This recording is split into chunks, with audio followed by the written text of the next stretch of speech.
Jambo. Mpaka bila alisikia jambo. Kwa hiyo kama mnavyojua tulikuwa kwenye wiki ya matendo ya nini? Ya huruma. Kabisa ambayo ilianza Jumamosi na itahitimishwa lini? Ilianza Jumamosi ya tarehe 15 na inahitimishwa tarehe 22. Na leo tuko katika mji wa bibi yetu ambaye ni jirani yetu. Mahali hapa anapoishi ndio nyumbani kwake. Kwa hiyo tunakuja kumtembelea na kumsalimia. Watoto mnasemaje? Amina. Ya vijana wa Pathfinder wakiwa kwenye skafu zao vizuri kabisa. Kwa hiyo wamekuja kumuona bibi mahali anapoishi na kutoa kile ambacho walikusanya Jumamosi.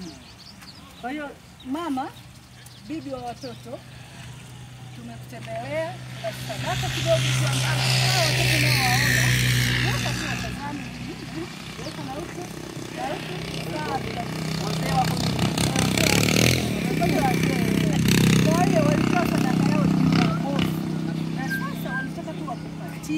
Lakini kabla ya hapo mtumishi wa Mungu atakupatia fungu kabisa, halafu tutaomba. Na kabla hajatoa hilo fungu mtamwomba Tabita, mtoto wa mchungaji, atupatie ombi la kufungua, alafu atasoma fungu. Sogea hapa kwa bibi, umwombee na bibi. Ni baraka mingi kabisa.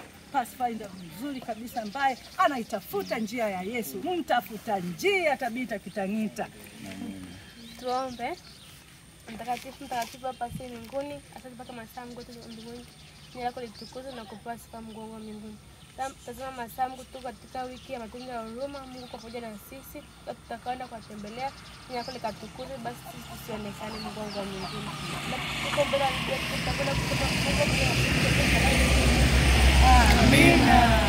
Wapendwa, Bwana Yesu asifiwe. Amina. Amina. Tunaendelea na huduma hii ya matendo ya huruma, na hii ni baadhi tu ya timu ya Pathfinder wa The Voice. Na nitasoma neno katika kitabu cha Wakorintho wa pili sura ya 5 mstari wa 14. Sitoenda sana kusoma vipengele vichache sana. Maana upendo wa Kristo watubidisha, na tumehukumu hivi ya kwamba mmoja alikufa kwa ajili ya wote, basi walikufa wote. Tafsiri yake ni kwamba tunapokuwa tunatembelea ndugu zetu na kufanya chochote kwa maana ya utukufu wa Mungu, hiyo ndio tafsiri sahihi ya neno upendo. Upendo ni kumfikiria jirani yako na namna gani ya kuweza kugusa mahitaji yake. Na sisi leo haimaanishi kwamba tuna vingi sana, ila watoto hawa kama unavyowaona wamechangia kwa kile kidogo walicho nacho kwa ajili ya kugusa maisha ya bibi yetu hapa. Na hiki ambacho tunakifanya, mwanzilishi aliyekianzisha ni Yesu mwenyewe. Na sisi tunapata tu mfano ya kwamba dini iliyo safi ni ipi. Dini iliyo safi ni kuja kuungana na ndugu zetu, na bibi hapa sio kwamba tunamwachia tu hiki tulicho nacho, lakini pia tunamwachia neno la Mungu. Aamini ya kwamba akimtegemea Mungu, hata kama anaishi peke yake, hatakuwa peke yake, bali atakuwa pamoja na Yesu, na Yesu atamhudumia. Vitu ambavyo mwanadamu hawezi kufanya, Yesu anaweza kufanya. Sisi tunafanya kidogo tu kwa uwezo wa Mungu.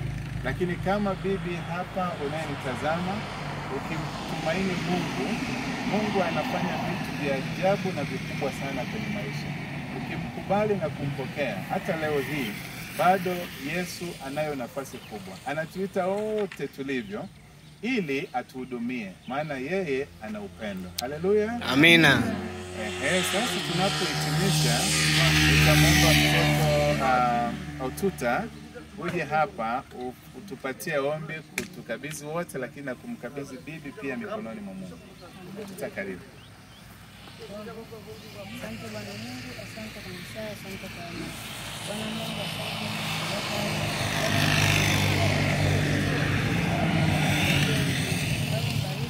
baraka nyingi, sifa za maisha, Baba, tunaomba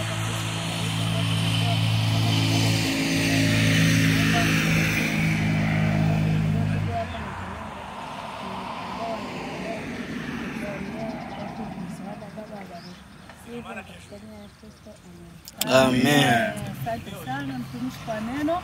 Asante kwa vijana wa Pathfinder ambao wametupatia ombi la kufungua katika Tanganyika na Otuta, mbarikiwe sana. Tuko nyumbani kwa bibi, kama mnavyoona nyumba yake ndio hii anayoishi, lakini watoto hawa kutoka shule ya sekondari The Boys wakiwa na viongozi wao mmoja